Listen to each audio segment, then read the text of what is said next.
And welcome to another Nothing Like a Good Book, and this particular one, The Accident. It captures the sweet, playful, and giggly personality of a nearly 3-year-old, Gail Fine Petrillo, off with her mom to a grown-up tea party. Different. Her life is unexpectedly changed by the physical and emotional scars left after a terrible accident. Now, we all know someone, or, someone who knows someone who has had a terrible burn accident. And this author shares her compelling story of turning obstacles into opportunities, and she faces challenges to overcome her resulting fears of people and ordinary situations. Anyone who has ever felt alone or different will relate to her extraordinary path to personal and professional success. So grab your cup of tea or coffee and snuggle up with that cushion in the corner and enjoy Nothing Like a Good Book. It's lovely to have you on the show, Gail Petrillo. Thank you, Mark. I appreciate the opportunity. That's a lovely little book. I mean, what inspired your book in the first place? Well, it's interesting, Mark. I never set out to write a book, actually. A slip of my tongue at a fundraiser got the attention of a gal in the audience who I knew by reputation but had never met. After I left the podium, she approached me and she said, "You have a story to tell." And I looked at her kind of oddly and I said, "No, I most certainly do not." She said, "Well, let's go to coffee and figure this out." And we did. We went to lots of coffee dates and we had lots of wine dates. And eventually she got my story out of me. The rest, they say, is history. There's history. Well, I've got a few quotes, too, that I normally go through when we discuss a book. And this one caught my eye. I mean, The Accident by Gail Fine Petrillo is an important story about how one day or one moment can change our perspective of life, because this is it. I mean, you just never know. And your story highlights a parent's love for their children and how vital it is to overcome our fears. And, you detail your life-changing experience in your book. You teach children and other readers about the importance of being comfortable in their own skin. That's very important. And I see when I read of it, it's an inspiration, really, with your message. It's never too late for self-improvement. And parents and teachers can utilize your book to teach a very important lesson in life.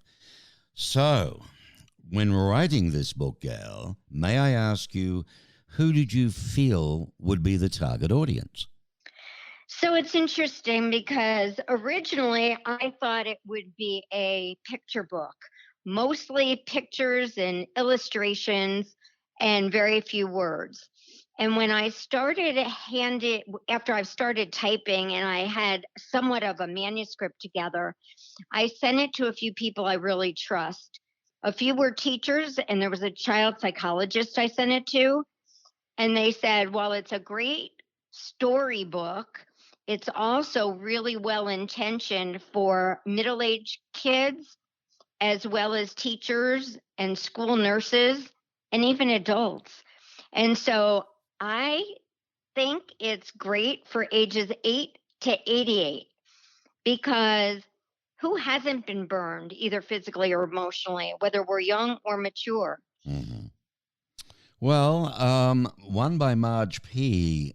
Also lifted my eyebrows up. The Accident by Gail Fine Petrillo is an important story to tell and intriguing from the start, as it really is told in a flashback. It's a compelling story with subject matter perfect for older kids. Embarrassment, lack of trust, and it's imaginary. And she goes on to say she could smell the warm cookies. All right, tell us about it then. Tell us from the beginning what happened. Yeah, so as you quoted at the very beginning, my mom took me to a grown-up tea party. And it was fall back east, so all the kids and I were outside playing in the beautifully colorful leaves. And we could smell the cookies as they came out of the oven through the screen door. So all the kids went in, and the moms had put fresh coffee, hot chocolate, and all kinds of baked goods on the table. And as I boosted myself up onto the table using my elbows, I tipped over a fresh pot of coffee Oh, off the table and all over me. So it burned 40% of my body with over third-degree burns, and I was in the hospital for months.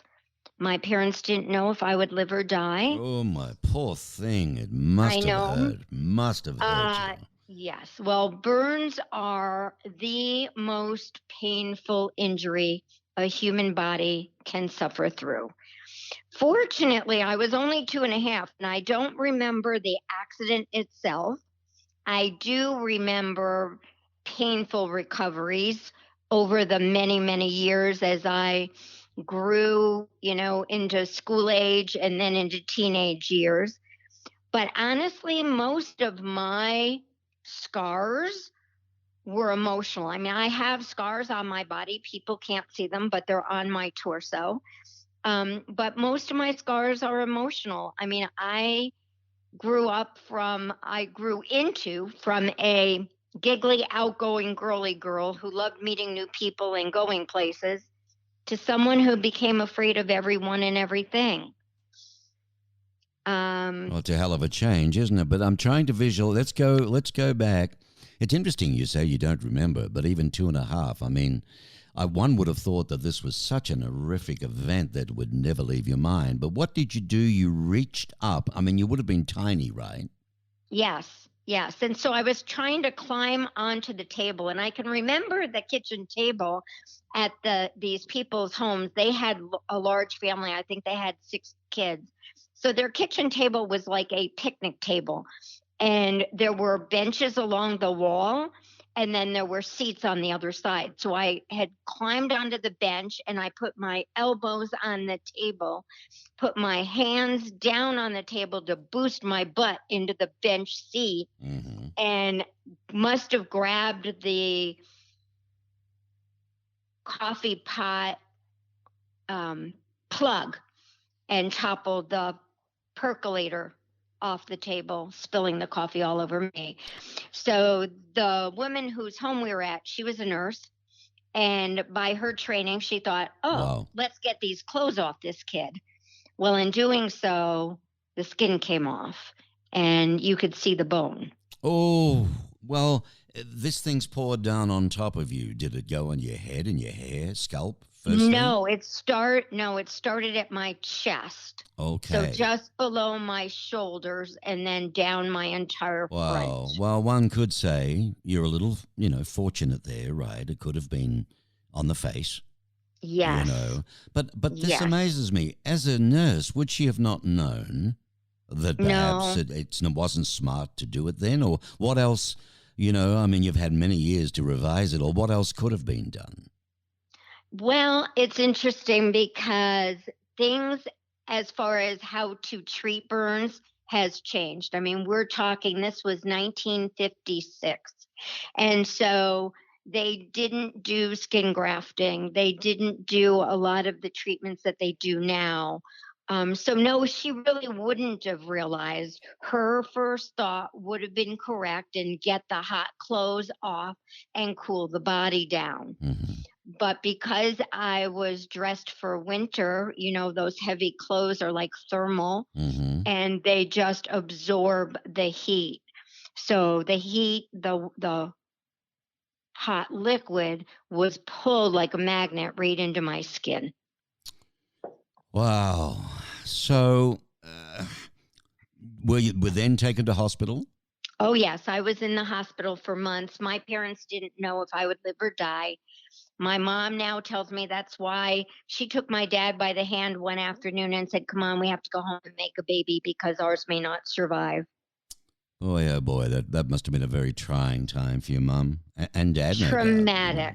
Yeah. And, my dad, I think just after I've come out of hiding, I started looking back at the way I was raised. And my sister and I kind of giggle now into our 60s, right? And we look back and we see my poor dad was so traumatized. He wasn't there during the accident, but he certainly was by my side as I was in the hospital.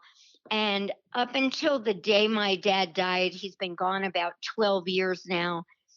He always was panicked before something happened. He'd be like, "Oh, don't reach for that. Mm-hmm. Oh, don't step there. Yeah, right. Oh, don't jump. Oh, don't," Yeah. Whew. And that's how he lived the rest of his life, so fearful that some other catastrophe would befall one of us because of what had happened to me. Well, this is it. I mean, he must have been scared willy-nilly after an event like that. But now, so you're only 2.5. That happens. You're in hospital, what, a week, 2 weeks? Months, almost 3 months. 3 months, 12 weeks. Yeah. All right. Yeah. And what happened when you were in there regarding surgeries or whatever they did? Yeah, they didn't do surgeries. At the time, they treated scars, burns with radiation and steroid injections. Okay. And were they? So that continued while I was in the hospital, and then the steroid injections continued after I was discharged and went home. I was brought to the pediatrician's office every however often, I don't know. Now, what about recuperating once you got home? How long did that take? Well, I'm not talking about mental at the moment. I'm talking about physical. Yeah, physical. So really years, because scars as they heal itch tremendously. And scars, as you grow, your body changes and your skin grows as your body grows. And so all of that is extremely uncomfortable, discomfort, pain, all of that. So, yeah, I struggled for years. Couldn't be outside. The scars were not supposed to be in direct sunlight. They're still not to this day. They know that. Right. And so you have to cover up every time you went outdoors? Yes. That would have been a pain in the butt for you. Therefore, how did you ever get on with the kids going swimming or anything during the summer months? Well, you put a one-piece bathing suit on. And back then, to find a one-piece bathing suit, Mark, was near impossible for a young girl. Near impossible. And so, I didn't shop for clothes with girlfriends. I would always shop with my mom. Right. And we, there was no online shopping. There were no really big chain stores like Macy's and whatnot. So we struggled trying to find bathing suits to fit and cover all of my necessary scars. Now, while that's happening physically, what's happening mentally for you? Yeah. So mentally, as I said, I became afraid of everything and everyone. I had phobias and fears, both rational and irrational, to the point where I was so afraid of crawlies that I couldn't go out and play in dirt with kids. Right. I was very fearful of flame. To this day, I don't light a match. Sparklers still scare the hell out of me. But back then, most stoves had gas, were run by gas, and unlike today's gas stoves where you just turn on the knob, that's it. Then you had to light a pilot light, which then ignited the rest of the burners on the stove. So I didn't cook for years. I would not use a stove that required that kind of lighting. And then clothing in and of itself was difficult because the clothes we wear today are soft. They're made of poly. They have other kinds of, rayon and other kinds of fabrics sewn together. Back then it was really polyester, which stuck to your body, and cotton, which was rough, not soft. Right. And so being comfortable as you get dressed every day was a real struggle for me. It would have been. So the growing up years for you, the teenage years, the young lady years, very difficult from a physical standpoint of everyday living, of trying to get dressed without hurting yourself all the time. Or even if you could, during the day, probably you had to even learn to move or sit or walk certain ways that decreased the pain from the clothes. I mean, people wouldn't understand all that sort of stuff. But No, that's very true. how did you get on mentally? I know all these phobias. You're not Robinson Crusoe, though, when it comes to phobias. There's a lot of people out there, including me, with certain phobias. But, what about your teenage years there? How did you live life with all these things coming in at you? Yeah. So there's a chapter in the book that I devote to slumber parties.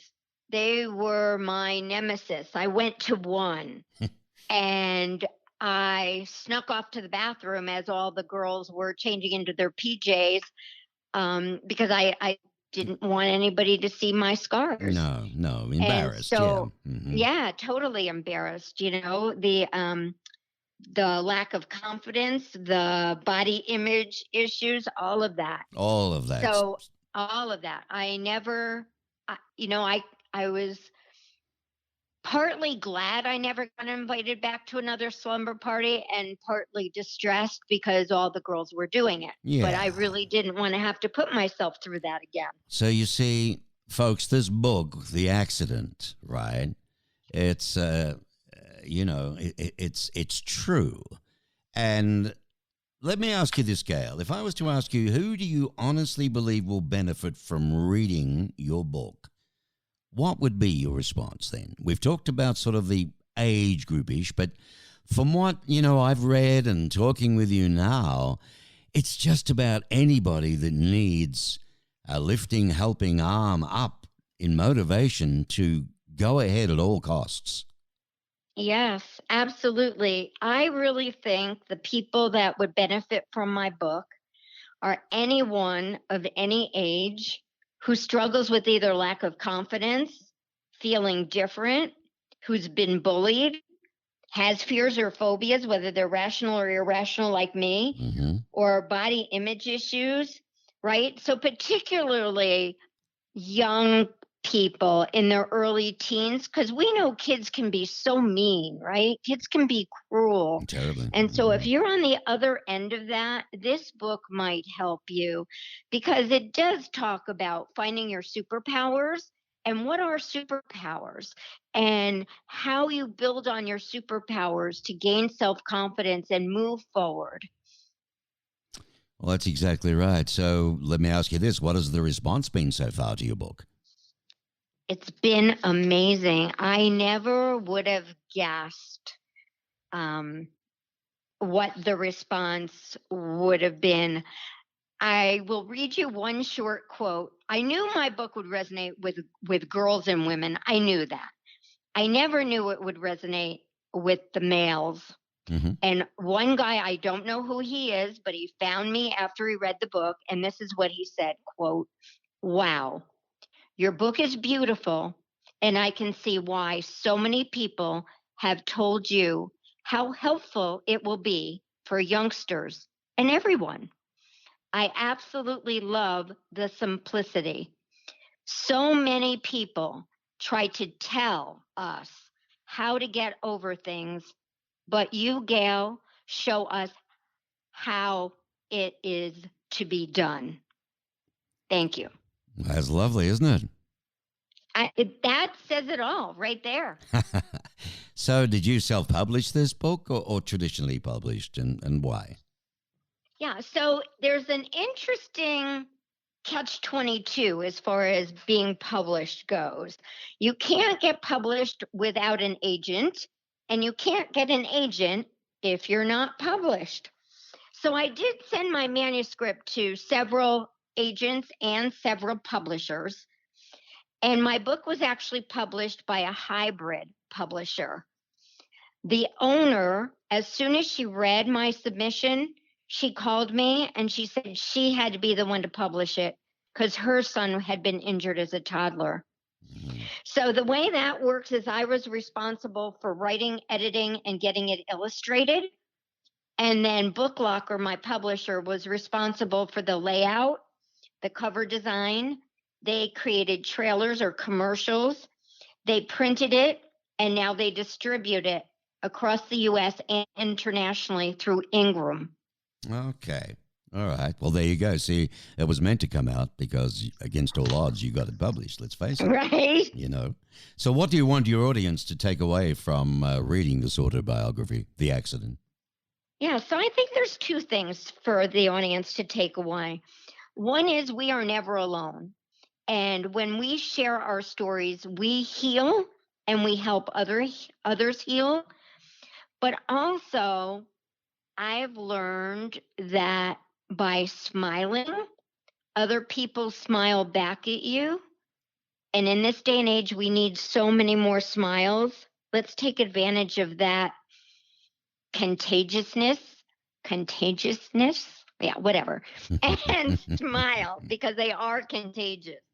I got to ask you, why was it translated into two languages as well as audio? Yeah, so many people, professionals and readers, told me that it was too important a story not to be told in multiple languages, especially those cultures who don't share personal stories, whether that's within or outside their community or families. And Spanish is either the number one or number two language universally. And so it was translated into Spanish. Mm-hmm. Smart move, really. Because let's face it, it's every nationality that one way or another, just because the English isn't, English isn't spoken doesn't mean that the circumstances and situations and experiences aren't the same. Exactly. You know, Exactly. how can my audience obtain the book, Gail, The Accident? So the accident is available in English and Spanish. El Accidente is the Spanish. It's in paperback and an ebook. They can be purchased through BookLocker at booklocker.com. The accident, if you use a backslash and the numbers 11593, and El Accidente, use a backslash and the number 11681. And then it's also available on Audible in audio. Well, They can also find it on Amazon. that's excellent. What I think I've got all of that, and if I haven't, I'm going to get you to email me that exactly how you just quoted it all, and I'll make sure it's up on your special segment with your book, The Accident, on my site, markbishopmedia.com, so that people can find all of that in reference to it. And seeing you self-published, Gail, just in closing, how will you continue to promote your book? Well, people as gracious as you that have me on as guests, I'm very excited and grateful for that. I've been on some podcasts. I have several more scheduled that are local as well as national.